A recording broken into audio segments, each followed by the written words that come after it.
Electrocardiograph.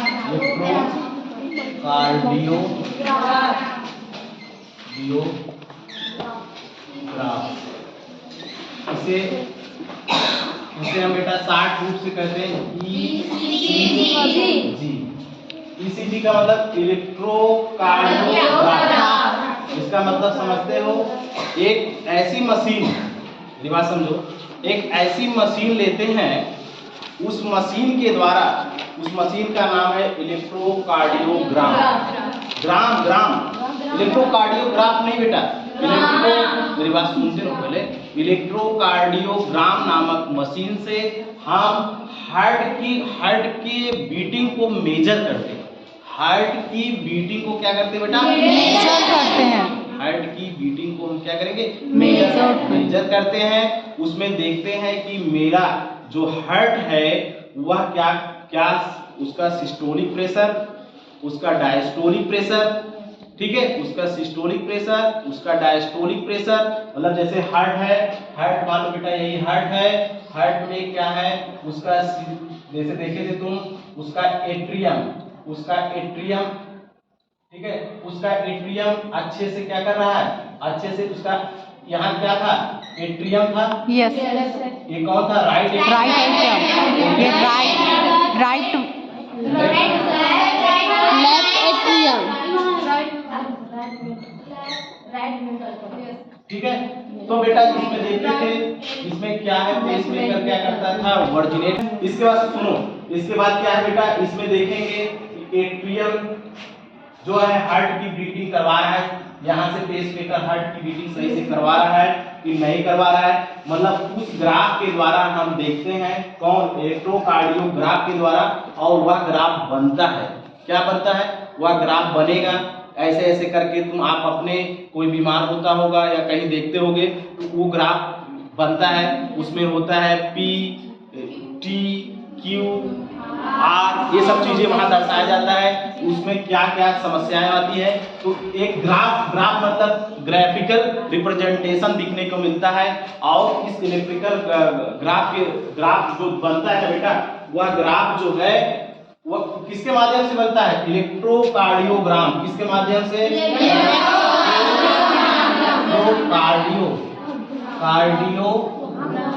Electrocardiogram के माध्यम से। इलेक्ट्रोकार्डियोग्राम क्या है? इलेक्ट्रोकार्डियोग्राम एक मशीन है। क्या है बेटा? ये क्या है? एक मेडिकल मशीन है। मेडिकल क्या है? एक मेडिकल मशीन है। उसकी के द्वारा हम क्या करते हैं? मेजर करते हैं। किसका मेजरिंग करते हैं?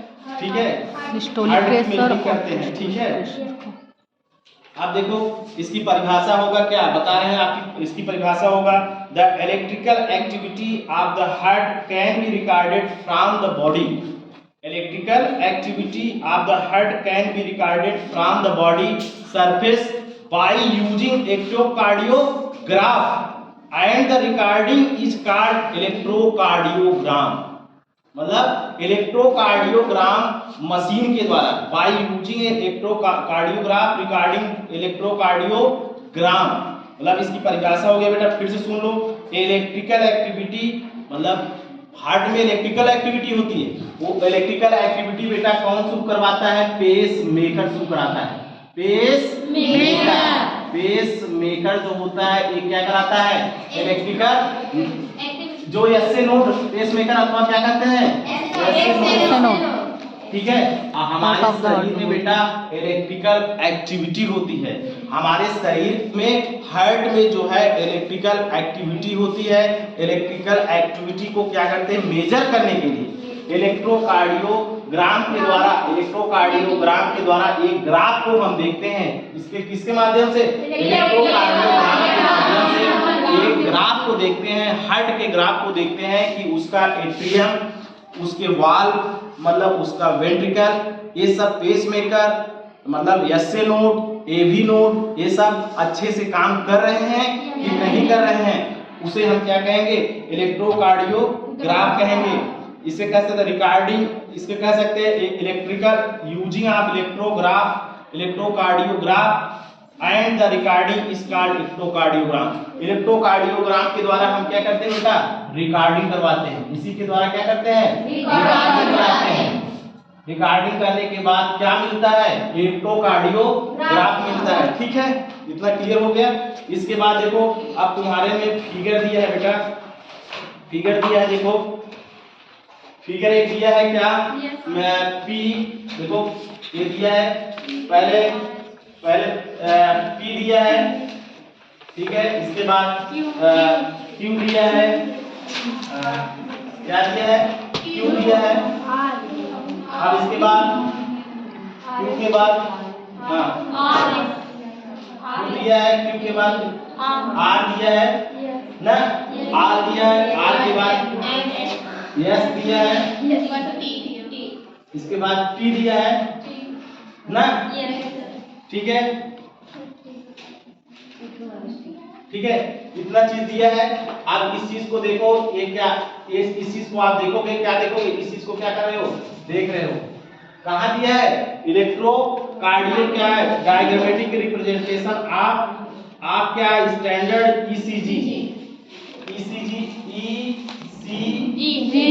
जी का डायग्रामेटिक रिप्रेजेंटेशन दिया है। अब इसमें देखोगे बेटा पी क्या है, पी क्या है, पी आर द एक्सटर्नल, क्या है, पी जो है एट्रियल सिस्टोल। जब एट्रियल सिस्टोल रहेगा तो जब देखो, जब पी का मतलब बेटा, जब एट्रियल सिस्टोल होगा, सिस्टोल मतलब ये क्या था, एट्रियम था, एट्रियम क्या होगा, जब सिस्टोल होगा, सिस्टोल मतलब कंट्रैक्शन होगा। जब एट्रियम का कंट्रैक्शन होगा तो पी ऐसे ही पोजीशन पे रहेगा बेटा, कैसा रहेगा, पी थोड़ा सा अपर पोजीशन पे रहेगा। पी का मतलब एट्रियल सिस्टोल, पी का मतलब एट्रियल सिस्टोल, ठीक है बेटा। पी का मतलब एट्रियल सिस्टोल, सिस्टोल का मतलब देखे थे बेटा contraction, contraction, contraction of atrium ना बेटा, कंट्रैक्शन ऑफ एट्रियम मतलब बेटा जब एट्रियम क्या है, कंट्रैक्शन अच्छे से कर रहा है तो पी की पोजीशन नॉर्मल ईसीजी ग्राफ में, नॉर्मल ईसीजी ग्राफ में हम देखेंगे पी की पोजीशन ऐसे रहेगी। अब बात समझ में आया बेटा, पी की पोजीशन जब ऐसे रहेगी अर्थात एट्रियल अच्छे से सिस्टोल काम कर रहा है, बात समझ में आया। इसके बाद तुम्हारा आता है बेटा क्यू, इसके बाद तुम्हारा आता है क्यू। अब देखो पी और आर, इसमें देखो आर, अब देखो इसमें क्यू आता है, देखो the P wave represent the, क्या कर रहा है, पी वेव, ये जो पी वेव है यह क्या कर रहा है, रिप्रेजेंट द इलेक्ट्रिकल एक्साइटेशन और डिपोलराइजेशन ऑफ द एट्रियल। ये मतलब ये क्या है बेटा, ये क्या है, अच्छे से इसका क्या है, कंट्रैक्शन अर्थात यह सिस्टोल अवस्था में अच्छे से है। फिर अब इसके बाद क्या रहा है, which lead to the contraction of both of atria, और दोनों एट्रिया जो है बेटा ये क्या करता है, पी जो है दोनों एट्रिया को क्या करता है, कंट्रैक्शन को लीड करता है। पी का, पी अगर ऐसे है बेटा, आपका पी अगर ऐसे है तो दोनों एट्रिया, देखो ये एट्रिया भी है, right atria and left atria, दोनों अच्छे से कंट्रैक्शन काम कर रहे हैं, समझ में आया बेटा। पी अगर पी ग्राफ में ऐसा दिख रहा है, पी ग्राफ में अगर ऐसा दिख रहा है तो दोनों एट्रिया अच्छे से काम कर रहे हैं अर्थात दोनों एट्रिया सिस्टोल अवस्था में काम कर रहे हैं, बात समझ में आया बेटा। इसके बाद ये देखो कुछ तुम्हारा रेस्टिंग पीरियड हो जाएगा, ये क्या है भैया, उसमें से जैसे हार्ट जब लब और डब करता है तो कुछ ना कुछ टाइम शांत भी रहता है, हल्का सा कुछ टाइम का शांत भी रहता होगा, है कि नहीं, कुछ टाइम हुआ शांत भी रहता होगा, तो यह क्या है, उसकी क्या है बेटा, रेस्टिंग पीरियड है। इसके बाद क्या रहा है, द क्यू आर एस, अब यहाँ देखोगे बेटा क्यू आर एस क्या है, क्यू आर एस एक complex represent the depolarisation of ventricle. आप देखो क्यू आर एस क्या है, ये बेटा ये क्या है, ये क्या है, वेंट्रिकल है ना, या क्यू आर एस क्या कर रहा है, वेंट्रिकल, क्यू आर एस जो है वेंट्रिकल के बारे में कह रहा है कि ये डिपोलराइजेशन ऑफ वेंट्रिकल अर्थात बेटा कि जो वेंट्रिकल है इसका ये क्या है, सिस्टोल अवस्था, इसकी सिस्टोलिक अवस्था अच्छे से काम कर रही है, अर्थात ये कंट्रैक्शन अच्छे से कर रहा है कि नहीं कर रहा है।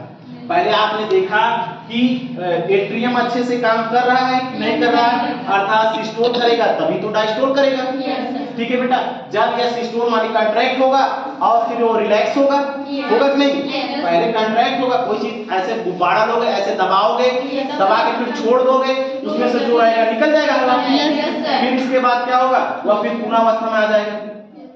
ठीक है, कोई पानी ले लो, उसमें से पानी को गुब्बारे में भर दो और उसके बाद जिस तरफ दबाओगे उस तरफ वह चला जाएगा, फिर छोड़ दोगे तो अपनी पहली अवस्था में आ जाएगा। तो हार्ट क्या करता है, ये जब कंट्रैक्शन होता है, एट्रियम कंट्रैक्शन होता है, तो इसमें से ये यहाँ चला आता है। ठीक है, इसमें से ये यहाँ चला आता है ब्लड, यहाँ ट्राइकुप्सिड वाल होता है, यहाँ डाइकुप्सिड या बाइकुप्सिड वाल होता है नहीं? जैसे बाइकुप्सिड वाल को बेटा मेट्रियल वाल भी कहते हैं। बाइकुप्सिड वाल को कितने नाम से जानते हैं? दो तीन नाम से, बाइकुप्सिड ना और डाइकुप्सिड या मेट्रियल वाल भी कहते हैं, वाल भी कहते हैं। समझ में आया बेटा?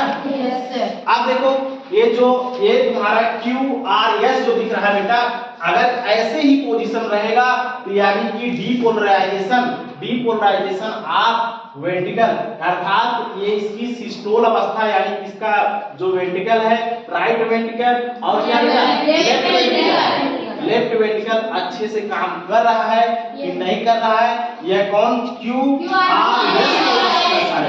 QRS वाली पोजीशन क्या करेगी बेटा, दिखाएगी। ठीक है, the contraction starts early Q और make beginning of the systole.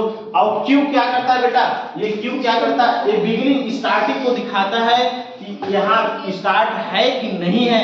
ठीक है, मतलब जैसे हल्का सा देखो, यहीं से स्टार्ट हुआ ना, हल्का सा हुआ, R हुआ, फिर S हुआ ना, मतलब बिगिनिंग और अच्छी वाली पोजीशन, मतलब बिगिनिंग माने स्टार्ट होना कोई चीज। जैसे तुम पढ़ाई करते हो तो तुम्हारा जुलाई का महीना स्टार्टिंग समय होता है, तो ये कंट्रैक्शन हल्का से स्टार्ट करेगा, फिर जब एकदम कस के दबाएगा, मतलब वहां कंट्रैक्शन ज्यादा होगा, R पोजीशन, कंट्रैक्शन कम हो जाएगा, यस लास्ट वाली पोजीशन। समझ में आया बेटा? अगर ऐसा वेंट्रिकल में दिखता है, ये वेंट्रिकल को शो करता है। इसके बाद तुम्हारा आता है बेटा T wave the represent return of the ventricle to excited to normal state। और जो T है, T जो दिखाता है बेटा, जब T क्या है, T जब ये नॉर्मल अवस्था में आ जाएगा, T जब नॉर्मल अवस्था में आ जाएगा बेटा, नॉर्मल अवस्था का मतलब यह डायस्टोल अवस्था में आ जाना, मतलब ये पहले कंट्रैक्शन हुआ था, ये कंट्रैक्शन हुआ था ना, कंट्रैक्शन के बाद फिर क्या हो जाएगा, डायस्टोल अवस्था, यानी कि रिलैक्स अवस्था। बात समझ में आई बेटा? इतना बात समझ में आई? फिर से समझो, देखो P क्या है, एट्रियल सिस्टोल को शो कर रहा है। P वेव क्या कर रहा है बेटा, एट्रियल सिस्टोल मतलब कंट्रैक्शन करवा रहा है। ठीक है, कौन, राइट एट्रियम को और लेफ्ट एट्रियम। ठीक है, उसमें देखा जाएगा, मतलब उस इलेक्ट्रोकार्डियोग्राफ में जो ग्राफ बन के आएगा वह सब सही से प्रदर्शित है कि नहीं। अगर ये अच्छे से काम नहीं कर रहा है ना, ग्राफ थोड़ा सा अटपटा आ जाएगा, गड़बड़ आ जाएगा। समझ में बेटा? मतलब आप समझ सकते हो, जब ग्राफ P ऐसे आएगा तो मतलब एट्रियम, राइट एट्रियम और लेफ्ट एट्रियम सही है, अर्थात वह क्या है बेटा, वह कंट्रैक्शन अर्थात सिस्टोलिक अवस्था में। बात समझ में आई? अगर बेटा फिर ग्राफ जब ऐसे आ जाएगा, इसका मतलब वह कंट्रैक्शन अवस्था में आ गया। कौन, एट्रियम कंट्रैक्शन अवस्था नहीं, एट्रियम कंट्रैक्शन नहीं, रिलैक्सेशन अवस्था में आ गया, अर्थात डायस्टोल अवस्था में आ गया। बात समझ में बेटा? अब Q क्या करता है बेटा, initiation of contraction of ventricle, यानी Q जो है इनिशिएशन को शो कर रहा है, मतलब स्टार्टिंग क्या कर रहा है, कंट्रैक्शन करवा रहा है या सिस्टोल करवा रहा है, किसको, वेंट्रिकल को। बात समझ में आई बेटा? अब इसके बाद ये जब अच्छे से पूरा कंट्रैक्शन एकदम, मतलब कोई चीज दबाना शुरू किया और एकदम कस के दबाया तो वो R पोजीशन दिखा दिया, और इसके बाद उसका लास्ट पोजीशन S हो जाएगा। अब इसके बाद जब कंट्रैक्शन खत्म होगा बेटा, कोई चीज कंट्रैक्शन खत्म होगा, फिर वो अपनी पूर्व अवस्था में आ जाएगा। कौन आ जाएगा, वेंट्रिकल पूर्व अवस्था, मतलब डायस्टोल अवस्था में, अर्थात रिलैक्स अवस्था। ये क्या शो करेगा बेटा, T ग्राफ शो करेगा। बात यही इलेक्ट्रोकार्डियोग्राफ में यही हम देखो बेटा एक मशीन लेते हैं, मशीन के द्वारा हम क्या करते हैं, उसके चेस्ट में क्या करते हैं, उस मशीन के एलिमेंट को हम क्या करते हैं, चिपकाते हैं। देखे हो आप लोग। अब उस एलिमेंट में चिपकाने के बाद हम देखते हैं, जब ऐसे ग्राफ, अगर ऐसे ही ग्राफ बन रहा है तो उसका ईसीजी जो ग्राफ बना है इलेक्ट्रोकार्डियोग्राम मशीन के द्वारा, वो मशीन पूरा इतनी बड़ी सी रहती है, उस मशीन के द्वारा उसमें कुछ एलिमेंट लगे रहते हैं, तार लगे रहते हैं, वह क्या करते हैं, चेस्ट में लगाते हैं, और लगाने के बाद उसमें उस मशीन को कहते हैं इलेक्ट्रोकार्डियोग्राम मशीन से हम एक ग्राफ को एक ग्राफ रिप्रेजेंट होता है। वह ग्राफ अगर ऐसे बनता है तो उसका क्या है, हार्ट नॉर्मल पोजीशन में, उसके हार्ट में कोई दिक्कत नहीं है। अगर इसके अलावा ये ग्राफ थोड़ा ऊपर चढ़ जा रहा है या नीचे आ जा रहा है, या एक इसमें कुछ रैंडम पोजीशन आ जा रही है, इसमें कुछ विविधता आ जा रही है, तो आपके हार्ट में कोई ना कोई समस्या है बेटा। तो वो क्या है, वो उसके द्वारा क्या, इलेक्ट्रोकार्डियोग्राफ, जो ये क्या है, एक ग्राफ बन रहा है ना बेटा, एक चित्र बन रहा है। ग्राफ का मतलब एक चित्र बनेगा, उस चित्र में क्या होगा, उस चित्र में कोई ना कोई गड़बड़ी अगर दिखेगी तो आपके हार्ट में कोई ना कोई प्रॉब्लम है, तो तब डॉक्टर उसके लिए इलाज शुरू करेगा। ओके बेटा। यस।